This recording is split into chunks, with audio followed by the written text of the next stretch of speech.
Hello, I'm making this video because I'm a big fan of Vanmoof. I liked them before they went bankrupt. I've liked them since they went bankrupt, and I still ride their bikes daily.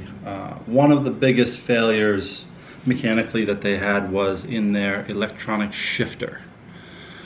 If you ride a Vanmoof, or if you have in the past, you probably have experienced a failure of this over-engineered little device here. So really the only option to fix it is to replace it, which isn't an option anymore because you can't get parts because they don't make parts anymore because the company went out of business and has since reopened, but they're not sourcing any parts for their old bikes. You have other options like replacing the entire hub and rebuilding the rear wheel, but that's complicated and expensive, and most people don't want to put any money into a bike that they know they can't really fix moving forward. So I had an old broken e-shifter that I kind of wanted to mess around with and see if I can make, just with the stuff I had lying around the house, a functioning shift device. So this video will explain quickly how I did that. Remove the rear wheel, then pull the e-shifter. Be very careful about the wire that extends into the chainstay. It has a plug in the end of it that needs to be unplugged. Do not lose this washer. You need it. So all you will need for this project is a 2mm Allen key, a e-shifter from Vanmoof that you're certain is broken. You don't want to kind of mess with a functioning one. There's no point in that.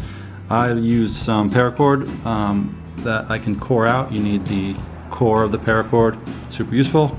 A drill of some sort and a very tiny drill bit. I think this is a 16th or something, or an 1/8, I don't know, small. Yeah, okay, step one, take your e-shifter, take the screws out.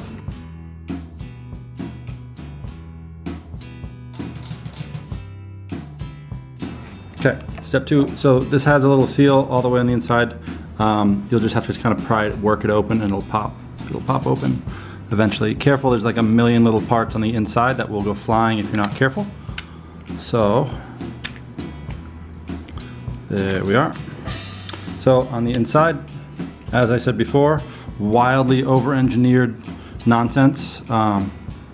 Why it couldn't just be a direct drive or something, or a button push and whatever.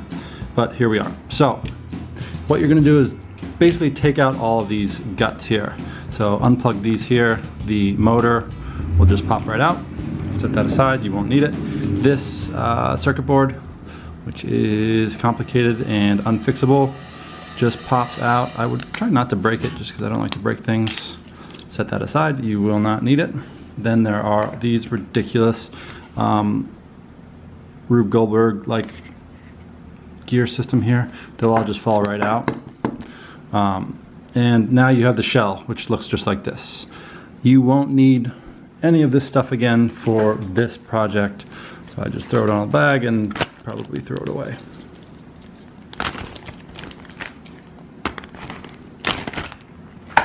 Okay, so the basic function of this device, right? It goes onto your hub. These teeth match up with the teeth on your hub, which is your shifter. The whole mechanism of the shifter only moves about, I don't know, 45 degrees. So it's not a big rotation. If you look here, they have marked each of the gear sensor positions. I want to be able to rotate this thing, like I said, about 45 degrees in either direction. So the simplest solution I could come up with was drill 2 holes in the guide ring here and put string in it. If you look at the dot there and the alignment marks here, that little dot on number 1 means first gear. So you want to drill your holes in the ring such that when you're at full stroke here, it's lined up with number 1. And then when you're at full stroke here, it's lined up with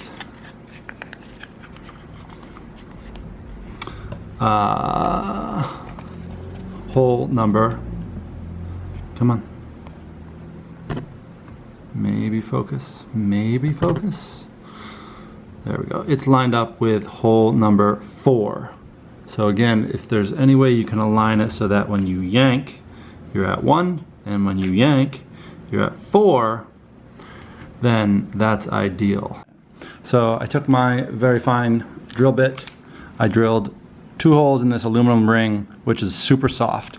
The catch is you have to drill them all the way on the outside of the ring, because on the inside of the ring is teethed, whatever it is. So you have to kind of get your drill hole in between 2 of the teeth, otherwise you won't be able to get your rope through. See, like that. If you have a needle threader lying around, it'll make your life a lot easier. If you don't, you can just thread it through. Take your paracord and take out some of the core, just a single strand. I don't know, cut out a couple feet of it just to make it easy. You're always going to want to melt the end so you have a nice tip to it. Right. And then if you look at the one side of the shifting mechanism is thicker than the other. So that's the bottom of the shifter ring deal here. So I want my string running to the bottom. So that means I want the knots that I'm going to tie on top. So I will put my threader through the hole. I will put my string through the threader, pull it through, boom. Like I said, if you don't have one of these, they cost about 10 cents and they are awesome. Then I tie just a nice stopper knot in the bottom of this or in the top of this. Big hands are good for a lot of things. Tying tiny knots in tiny cord is not one of them. Okay, so now you have your knot here. Just give it a good tug here. Make sure it's not going to come out easily, and it is not.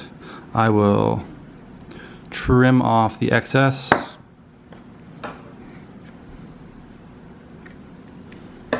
Melt the end. Stamp it in. And boom, one tied. Good and firm. See? Focus, focus, focus. Right, good. Okay, now do the same on the other side.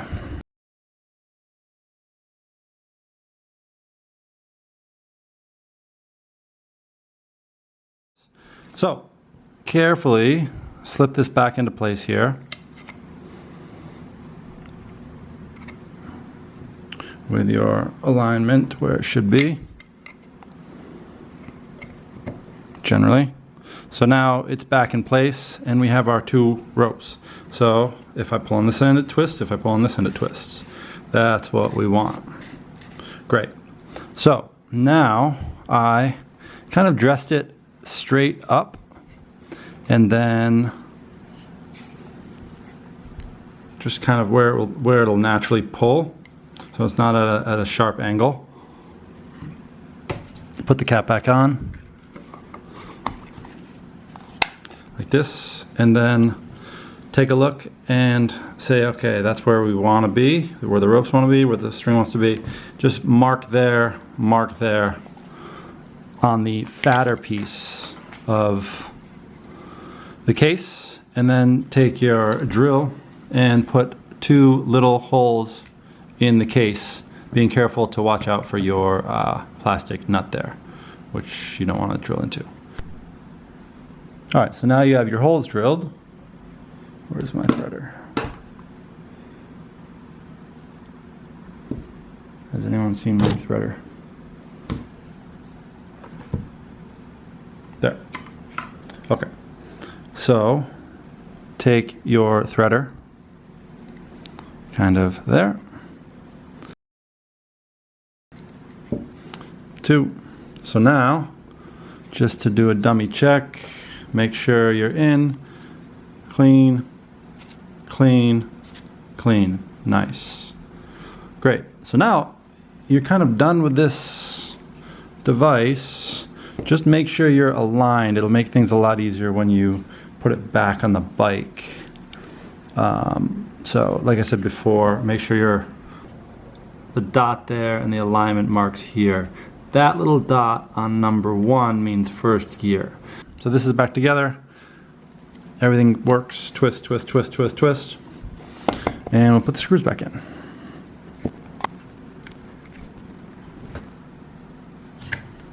All right, so now what you have made is you've taken an over-engineered electronic shifter and turned it into a fully analog shifter.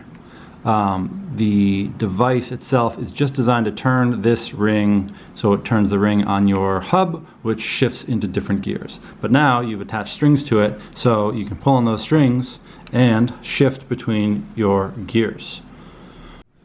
So now take, I don't know, call it 4 foot lengths of paracord, or really any thicker gauge rope, and tie off the end of your little string that comes out of your shifter to the bigger rope, and then do the same for the other one. You could do one continuous loop. I do 2 separate just because I don't want to think about running a continuous loop. It's too complicated.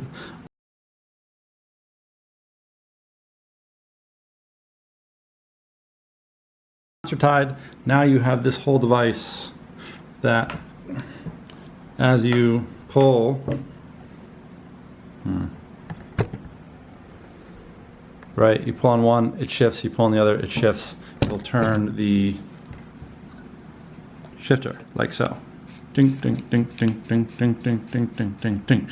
So now you just have to put it back on your bike and run these strings somewhere where they're out of the way, and you can actually manipulate them. So I'll show you how to do that. This little guy is the shift ring. Little teeth goes all the way around. Not the big one, the little one. Not the big one, the little one. I've never figured out an easy way to do this, but the teeth on the shift ring are not symmetrical, so you can get pretty close by just aligning the sized teeth with the sized grooves, sized teeth on the hub with the sized grooves on the shifter, and then slipping it on. It'll be pretty obvious if it's seated or if it's not seated. It'll just take some trial and error. Washer. Don't forget the washer. This nut should be hand tight plus about a quarter turn. Do not over tighten. All right, so I have everything reinstalled, torqued on both sides, plugged back in, everything is tight, and I guess we're ready to try a little tester here.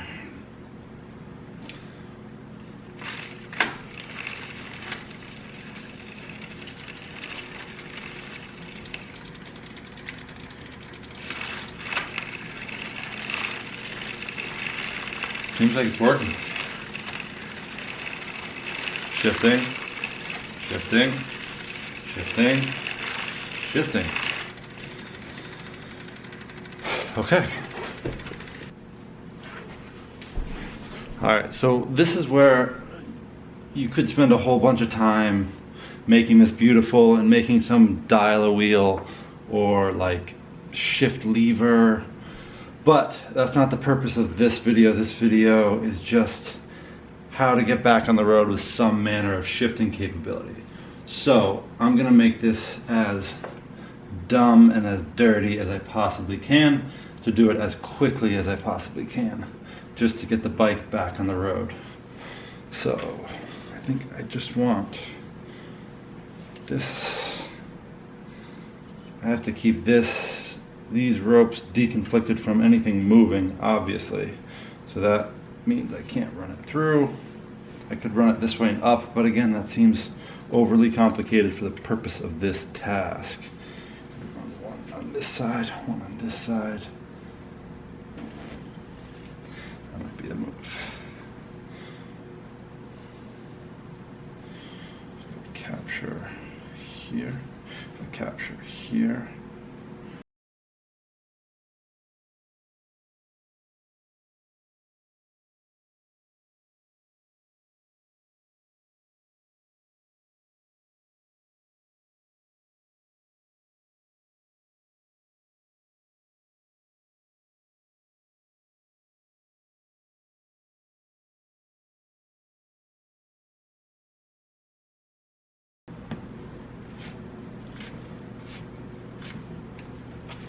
So I just tied an extra.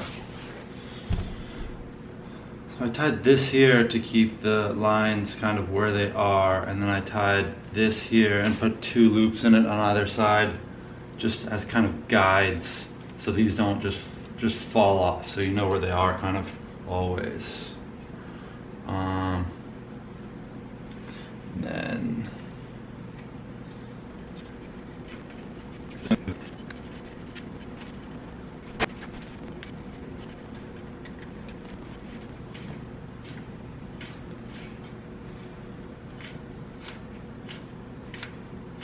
seems to be working.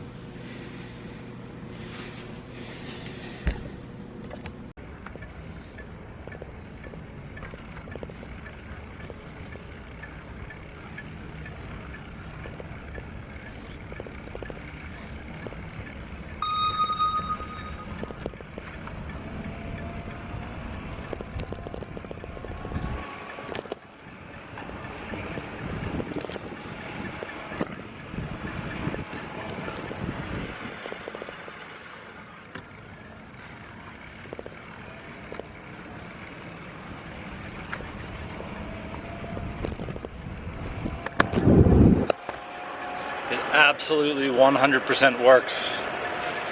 It's pretty surprising, and it all cost $0 as long as you had all the appropriate tools, equipment, and patience and